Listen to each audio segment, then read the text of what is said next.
কিভাবে হত্যা করা হয়েছে। বাংলাদেশের সকল গণমাধ্যম, বিশ্বের সকল গণমাধ্যমে আমার ভাই বোনের সংবাদ কিন্তু প্রকাশ হয়েছে। কিন্তু দুঃখের বিষয়, আওয়ামী লীগের আমলে, এই আওয়ামী লীগ সরকারের আমলে আমার ভাই বোনকে হত্যা করা হয়েছে। শুধু আমার সাধারণী ভাই বোন না, এমন আরো অসংখ্য ভাই বোনদেরকে হত্যা করা হয়েছে। কেন হত্যা করা হয়েছে? কেন হত্যা করা হয়েছে জানেন? আওয়ামী লীগের এমন কিছু তত্ত্ব সাগর ভাই এবং রুনিয়াপা জানতো, যে তত্ত্বগুলি প্রকাশ হলে আওয়ামী লীগের অনেক বড় ধরনের ক্ষতি সম্ভাবনা হতো। এ কারণেই ষড়যন্ত্র করে, তারা পূর্ব ষড়যন্ত্র করে আমার ভাই বোনকে হত্যা করা হয়েছে।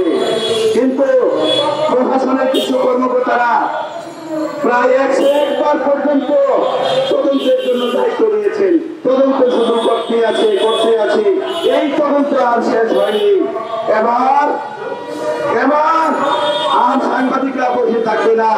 কারণ আপনারা জানেন, ঢাকা সাংবাদিক ইউনিয়ন, ঢাকা রিপোর্টার্স ইউনিয়ন, জাতীয় প্রেস ক্লাব সহ সারা বাংলাদেশের যত সংগঠন ছিল, সাংবাদিকদেরকে, সব সাংবাদিক সংগঠনের নেতাকর্মী, সদস্য, প্রত্যন্ত অঞ্চলের সাংবাদিক ভাই বোনেরা কিন্তু প্রতিবাদ জানিয়েছে। প্রতিবাদ জানানোর পরে এটি কিন্তু আন্তর্জাতিক মিডিয়ায় প্রকাশ হয়েছে, গণমাধ্যমে প্রকাশ হয়েছে।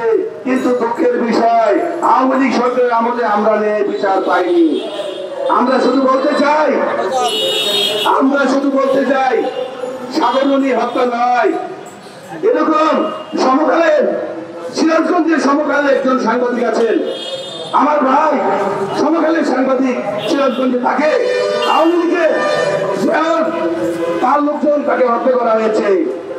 আপনারা জানেন, কক্সবাজারের সবচেয়ে দুঃখের বিষয় হলো কক্সবাজারের টেকনাফের ইয়াবা বডি, যাকে মানুষ ইয়াবা বডি হিসেবে চিনে, সে ছিল আওয়ামী লীগের এমপি। সে সাংবাদিক ফরিদুল মুস্তাফা, কক্সবাজার বাণিজ্যের সম্পাদক। তাকে পুলিশ দিয়ে, এই খুনি ওসি প্রদীপকে দিয়ে ঢাকা থেকে ধরে নিয়ে তার চোখে মরিচে গোড়া দিয়েছে, তাকে নির্মম ভাবে নির্যাতন করেছে, তাকে বাথরুমের পায়খানা প্রস্তাবের ময়লা পর্যন্ত তাকে ফেলেছে। এই যে বিষয়গুলি আমরা আসলে আদৌ আমরা গ্রামের বিচার পাইনি। কারণ আমাদের আরেকটি কৃতি সন্তান বাংলাদেশ সেনাবাহিনীর মেজর সিনহা সাহেবকে এই ওসি প্রদীপ, এই খুনি ওসি প্রদীপ, তাকেও কিন্তু নির্যাতন করে গুলি করে হত্যা করেছে। তার ফাঁসির রায় রয়েছে।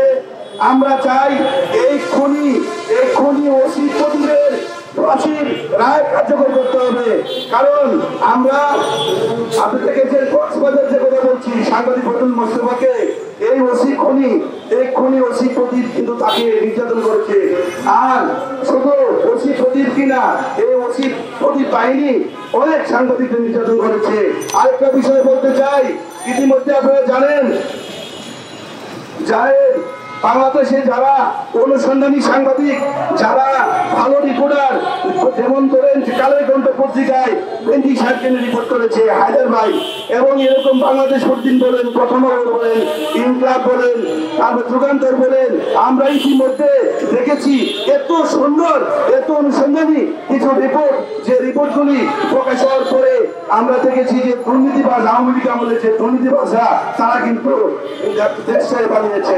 আমরা বলতে চাই, যারা এই বাংলাদেশে অনুসন্ধানী রিপোর্ট করে, যেসব সাংবাদিকরা ভালো রিপোর্ট করে, তাদেরকে আওয়ামী লীগের কিছু দুর্নীতিবাজ তারা কিন্তু আইসা মামলা করে, হামলা করে, তাদের বিরুদ্ধে সামাজিক মাধ্যম, তাদের বিরুদ্ধে পোস্টার লাগানো হয়, তাদেরকে অন্যায়ভাবে নির্যাতন করা হয়। বাংলাদেশে এই পর্যন্ত প্রায় 57 জন সাংবাদিক হত্যা করা হয়েছে আওয়ামী লীগ আমলে। আপনারা জানেন, যারা আওয়ামী লীগ আমলে হত্যা করা হয়েছে, আমরা সকল সাংবাদিকদের হত্যার বিচার চাই। এবং 279 জন সাংবাদিকের উপরে নির্যাতন চালিয়েছে, সকল সাংবাদিকদের নির্যাতনের বিচার চাই। আমরা শুধু একটি কথা বলতে চাই, মাননীয় উপদেষ্টা, আপনার কাছে জোর করে অনুরোধ জানাই, এই যে সাগরনীকে হত্যা করেছে, আমার ভাই বোনকে হত্যা করেছে, এই বিচারটা আল্লাহ বাংলাদেশের সাংবাদিকরা আমরা দেখে নিতে চাই, কারণ সাগরমণির মতন একজন মেধাবী সাংবাদিককে যারা হত্যা করেছে এদের ফাঁসির রায় হলে আমরা সারা দেশের সাংবাদিকরা আমরা যে বিচার পাবো, আমরা একবার দেখে নিতে পারবো। এই দেশে এই সরকারের আমলে সাংবাদিক যারা হত্যা করেছে আওয়ামী লীগ আমলে তাদের বিচার এই বাংলার মাটিতে হয়েছে। আমরা একবার শুধু দেখতে চাই, সাগরমণি হত্যা দিয়ে দেখতে চাই, এই হত্যা মামলার বিচার আমরা দেখতে চাই। যখন আমরা এই বিচারটা দেখবো আমাদের সকল গণমাধ্যম কর্মীদের মনে আত্মতৃপ্তি আসবে, আমাদের মনে শান্তি আসবে, আমাদের মনে শান্তি ফিরে আসবে। আজকে দেখেন এখানে অনেক সাংবাদিক পরিবারের সদস্যরা দাঁড়িয়েছে, অনেক আমার বোন দাঁড়িয়েছে, অনেক আমার ভাই দাঁড়িয়েছে। আমাদের আত্মচিৎকার কেউ শুনে না, আমাদের আত্মচিৎকার। কেননা সাগরমণি হত্যার বিচারকে তো আমরা আজও আওয়ামী লীগ আমলে দেখতে পারিনি, এবার আমরা বিচার দেখবো। আশা করি এবার বিচার হলে আমাদের মনে আত্মতৃপ্তি পাবে। আমাদের এই যে ছাত্র আন্দোলনের ছাত্ররা দেশ স্বাধীন করেছে, সত্যিকারের ছেলে মেয়েদের প্রতি আমরা কৃতজ্ঞ, কারণ এই ছেলে মেয়েরা যা দেখিয়েছে এটি বিগত সরকার আমাদের কেউ দেখাতে পারেনি। আমরা এই ছোট শিশুদের প্রতি আমরা আত্মা করে দোয়া করি, কৃতজ্ঞ আপনাদের সহায়তা, আপনাদের সার্বিক সহযোগিতায় যেন সাগরমণি হত্যা বিচার সহ সারা দেশের সাংবাদিকদের বিচার হয় এবং এই বিচার কার্য হয়, আমরা এটি আত্মতৃপ্তি পাবো। তা আপনাদের গণমাধ্যম কর্মী যারা আছেন আপনারা জানেন ঢাকা সাংবাদিক union, Dhaka reporters unity, Bangladesh crime reporters association কত হাজারবার মানববন্ধন করেছে, প্রতিবাদ দিয়েছে, কিন্তু প্রতিবাদ দিয়েছে আওয়ামী লীগ সরকারের আমলে আমরা কোনো বিচার পাইনি। সুতরাং এই সরকারের আমলে আমরা মাননীয় যিনি উপদেষ্টা উনি বাংলাদেশের একজন জ্ঞানী মানুষ, আন্তর্জাতিক খ্যাতিমান মানুষ, আপনার কাছে বিচার চাই।